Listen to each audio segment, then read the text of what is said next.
nih, yang selalu memberikan hidupnya dipimpin oleh Roh Kudus. Saya mau coba klasifikasi dalam aspek-aspek yang lebih detail. Nah, tolong Bapak Ibu perhatikan ya. Ciri-ciri secara rohani. Kalau dia hidupnya dipimpin oleh Roh Kudus. Yang pertama, dia sudah bertobat dan terima secara pribadi dalam hatinya. Ya. Sebenarnya orang ini sudah pernah bertobat tidak dalam hatinya. Oke. Nah, tapi ada masalah. Masalahnya apa? Selalu terintimidasi lagi dengan dosa yang pernah dilakukannya. Dulu, sekarang, dan ke depan. Padahal dia lupa. Semua dosa-dosa yang telah dia lakukan, yang dilakukannya dulu, itu telah diampuni oleh Kristus di dalam Ibrani pasal 10 ayat 14, Bapak Ibu. Itu jadi masalah. Jadi, Bapak Ibu, intimidasi itu sebenarnya bukan dari Tuhan. Intimidasi itu datangnya dari iblis. Datangnya dari iblis. Jadi kalau kita sudah sungguh-sungguh bertobat di nama Yesus, lalu kita diingatkan lagi oleh dosa-dosa yang dulu, berapa banyak pun itu, berapa kuintal pun itu, berapa ton pun itu. Kenapa itu terjadi? Karena iblis tahu hati dan pikiran kita tidak dikuasai oleh Roh Allah. Sehingga iblis dengan leluasa menakut-nakuti kita, kira-kira begitu. Memprovokasi pikiran kita untuk apa? Mengingatkan, tuh dosa yang dulu jangan lupa loh. Masih banyak dosa yang dulu yang kamu lakukan. Kamu lakukan A, B, C. Itu terjadi karena kita tidak dipimpin oleh Roh Kudus. Maka harus mau hari ini kita dipimpin dan dipenuhi oleh Roh Kudus. Supaya apa? Tidak terintimidasi, tidak terprovokasi oleh dosa-dosa masa lalu yang digunakan oleh iblis untuk membuat kita semakin jauh dari Tuhan. Nah, saya masuk pertanyaan tadi. Memang benar. Ya. Waktu kita bertobat terima Yesus secara pribadi, semua dosa-dosa kita diampuni. Dulu, sekarang, dan juga yang akan datang. Bapak Ibu. Ya. Itu bukan janji palsu. Bukan. Itu bukan hanya sekedar PHP untuk kita. Bukan. Saya baca. Ibrani 10 ayat 14. Sebab oleh satu korban saja. Siapa itu? Korban Yesus loh. Kematian Yesus ke salib. Satu korban saja. Ia telah menyempurnakan untuk selama-lamanya mereka yang ia kuduskan.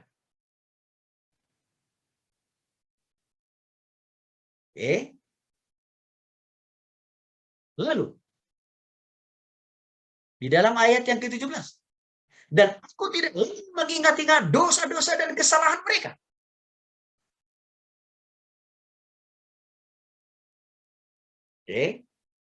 Jadi apabila untuk semuanya itu ada pengampunan, tidak perlu lagi dipersembahkan korban. Karena dosa. Jadi waktu kita bertobat ke nama Yesus secara pribadi dalam hati. Dan sungguh-sungguh loh Bapak Ibu ya. Bukan asal-asalan, bukan rekayasa, bukan. Sungguh-sungguh loh. Dikatakan, kematian Yesus yang hanya satu kali loh, Yesus itu mati. Yang hanya satu kali juga Yesus bangkit loh. Itu sudah cukup menuntaskan, menghapus semua dosa dan kesalahan kita. Dulu. Yang dulu. Waktu kita lahir ke dunia ini. Termasuk yang ada hari ini.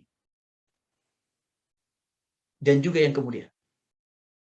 Itu cukup dihapus oleh darah Yesus yang telah mati dan bangkit di kayu salib. Nah, demikian jangan lagi kita mau diprovokasi oleh iblis. Jangan lagi mau diintimidasi oleh iblis. Mungkin ada pertanyaan. Wah, macam begitu Pak Tony enak dong ya jadi orang Kristen, emang enak. Gimana Pak? Kalau misalkan nih, kita ngaku-ngaku bertobat terima secara pribadi. Ya. Kan di situ dikatakan dosa kita sudah diampuni dulu, saat ini, dan akan datang. Lalu setelah itu kita berbuat dosa lagi. Itu namanya nggak bertobat tuh.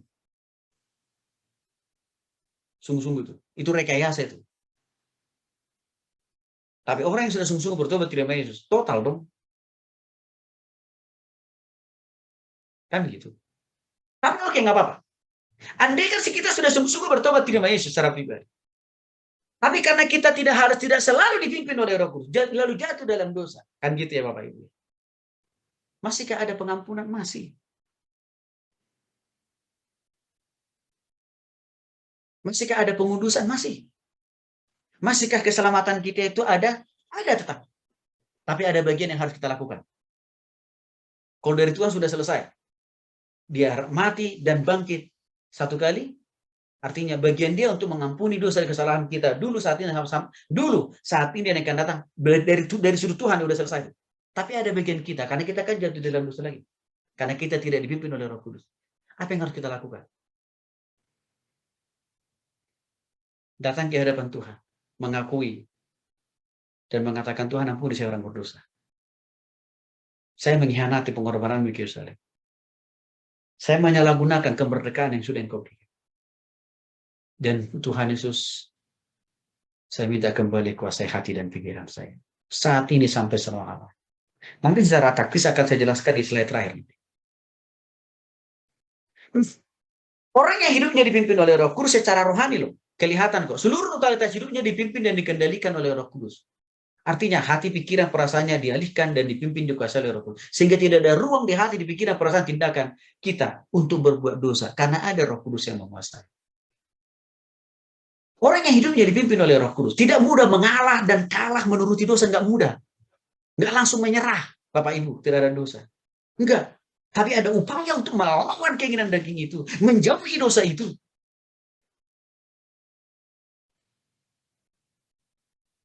Karena kita dipimpin oleh Roh Kudus. Sebagian orang Kristen, ya, yang terjadi misalkan doyan sama dosa, dan dia terus di dalam dosa, berarti dia belum sungguh-sungguh bertobat, Bapak Ibu. Kalau doyannya, kemauannya terus dalam dosa, berarti dia belum sungguh-sungguh bertobat. Tapi kalau hanya sesekali dia misalkan jatuh dalam dosa, tapi dia sadar kembali datang kepada Tuhan, berarti persoalannya memang karena dia tidak dipimpin oleh Roh Kudus. Jadi harus kita bedakan konteks waktu terima Yesus dan konteks waktu dipimpin oleh Roh Kudus. Itu ada hal-hal yang berbeda memang di situ, Bapak Ibu. Yang kelima, secara rohani, orang yang dipimpin oleh Roh Kudus, dia punya perspektif yang berbeda melihat persoalan dan tantangan hidup. Orang hidupnya dipimpin oleh Roh Kudus. Dia selalu melihat di balik tantangan, di balik pergumulan, ada rencana Tuhan, ada maksud baik dari Tuhan. Jadi tidak seujung sama Tuhan, tidak langsung menuduh Tuhan pembuat kejahatan, membuat keonaran, bahkan juga pembuat COVID. Enggak. Tapi dia lihat di tengah-tengah kesukaran pun Tuhan sedang bisa membentuk kita, menyempurnakan kita.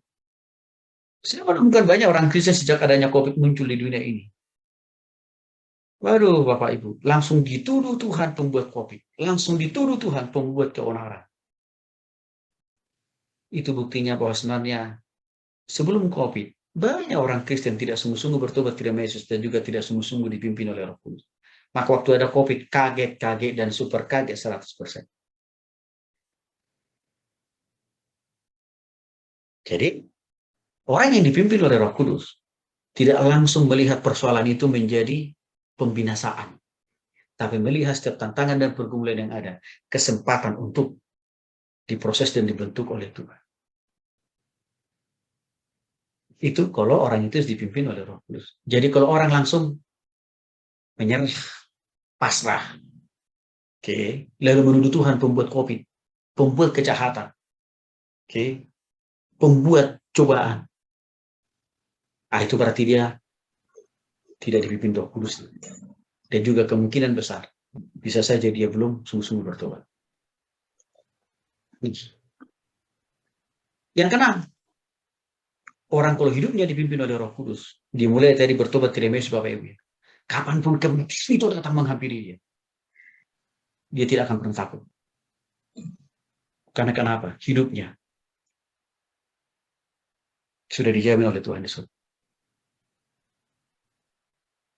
Itu kalau dipimpin oleh Roh Kudus. Jadi kalau misalnya orang Kristen takut menghadapi kematian, takut dipanggil oleh Tuhan, berarti ada dua kemungkinan. Dia belum sungguh-sungguh bertobat. Yang kedua, dia belum sungguh-sungguh dipimpin oleh Roh Kudus.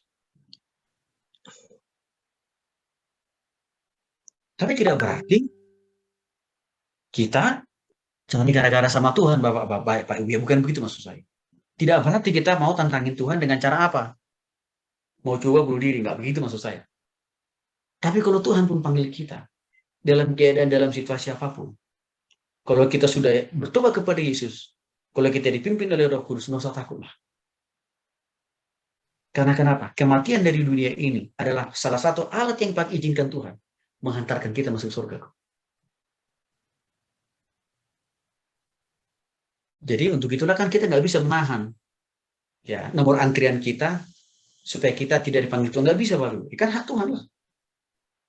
Maka saya selalu katakan kepada istri saya, anak-anak saya, bisa saja Papa lebih duluan pergi meninggalkan kalian. Tapi nggak usah takut. Ada Papa di surga yang siap menjadi Papa kalian. Jadi masih lihat Bapak Ibu ya video yang kita nonton pertama tadi ya. Tiba-tiba waktu orang itu lagi di pasar, diangkat Tuhan. Tapi sebagian tidak diangkat. Tiba-tiba orang itu lagi penyembahan, nggak diangkat Tuhan. Yang lain diangkat Tuhan. Itu adalah bentuk konkret. Kira-kira seperti itulah Tuhan panggil kita. Jadi bisa saja kita waktu sedang jualan, sedang melayani orang, sedang mengajar orang, tiba-tiba Tuhan panggil kita. Tuhan angkat kita dari dunia ini. Artinya apa? Ya sudahlah, siapa aja lah. Maka selalu saya sampaikan kalau saya khotbah ibadah penghiburan, saya selalu ingatkan bagi orang-orang yang masih hidup. Bapak Ibu, saudara kita yang meninggal ini menjadi peringatan dari Tuhan bahwa kita pun juga akan siap pergi juga meninggalkan dunia ini seperti saudara kita ini. Ditanya, sudahkah kita siap? Maka kalau belum siap, ayo sungguh-sungguh bertobat kepada Yesus dan hidup dipimpin oleh Roh Kudus. Ciri yang berikutnya Bapak Ibu, yang ketujuh, orang yang hidupnya dipimpin oleh Roh Kudus pasti bertumbuh di dalam membaca, merenungkan, melakukan firman Tuhan, udah pastilah. Jadi kalau orang yang malas baca Alkitab, orang yang malas merenungkan, orang yang malas melakukan firman Tuhan, itu pasti orang itu belum dipimpin oleh Roh Kudus. Itu udah pasti. Orang yang hidupnya dipimpin oleh Roh Kudus, yakin betul bahwa dia sudah diadopsi menjadi anak Allah. Bukan hanya sekedar menjadi anak orang tua kita, anak papa mama kita, bukan. Tapi sekaligus kita sudah diadopsi total menjadi anak Allah. Sehingga apa? Kita ini berharga di mata Tuhan. Maka dengan demikian, orang hidupnya dipimpin oleh Roh Kudus tidak boleh menganggap dirinya tidak berguna. Tidak boleh menganggap dirinya tidak layak di hadapan Tuhan. Apalagi kalau dia sudah sungguh-sungguh bertobat.